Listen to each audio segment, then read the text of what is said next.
Can you raise up your hands sa apo po ni nanay? Tayo po'y magkakay sa panalangin. Sabi sa Bible that Church United Prayer declared for miracle.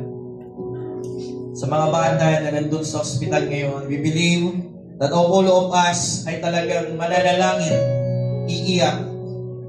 Ang Diyos ay magpaparamdam at magpapakilala sa ospital na yan. That our God is a miracle wonder God. Hindi na magtatagal yung mga apo ni nanay. Palalapasin at palalakasin muli at hindi na ay curse na hindi na babalik in the name of Jesus sa mga ospital na yan. Dahil iingatan mo yung pamilya na ito. Come on, sabay-sabay tayo magbagin ng Jesus. Jesus, Jesus, manalangin. And count to 3. 1, 2, 3, go. Jesus, Jesus, Jesus. Father God, we thank you, Lord. Kami po'y nagkakaisa ngayon sa panalangin, Panginoon. Patunga, Panginoon, sa mga bata na nasa ospital. Panginoon, nakikita ko na every Sunday ng hapon andun ng mga bata na to. Kaya Panginoon, dalangin ko Panginoon. Panginoon, I ask the Holy Spirit na utusan mo ngayon dun sa lugar niyo.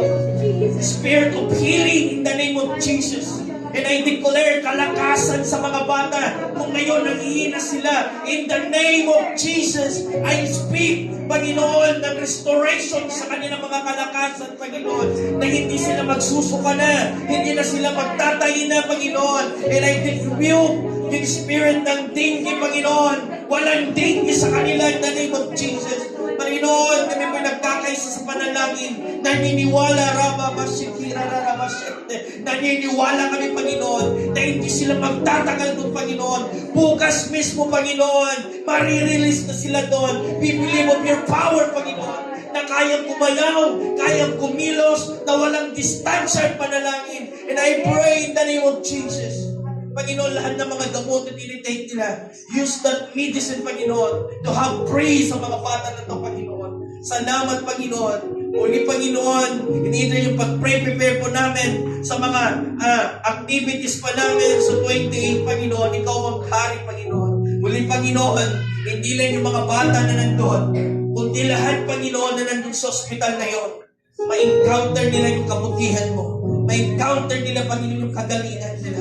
Salamat, Panginoon. Muli, mula sa pinakamatandang membro namin dito sa church, hanggang sa pinakabata, sa inyong makapangyarihang kamay pinapahawak ito. Maghari ka, Panginoon. May taas ka, Panginoon. You deserve praises in our life. Glory, adoration, and thanksgiving belong to you, my Lord. Sa iyo lamang, Panginoon. Sa iyo ang pinakamatas na papuri, Panginoon. We love you, Father. We love you, Jesus. We love you, Holy Spirit. In Jesus' name, can you rise up your hand for our benediction, Lord? Glory to you. The Lord bless you and keep you. The Lord make his face shine upon you and be gracious to you. The Lord lift up his countenance upon you and give you peace.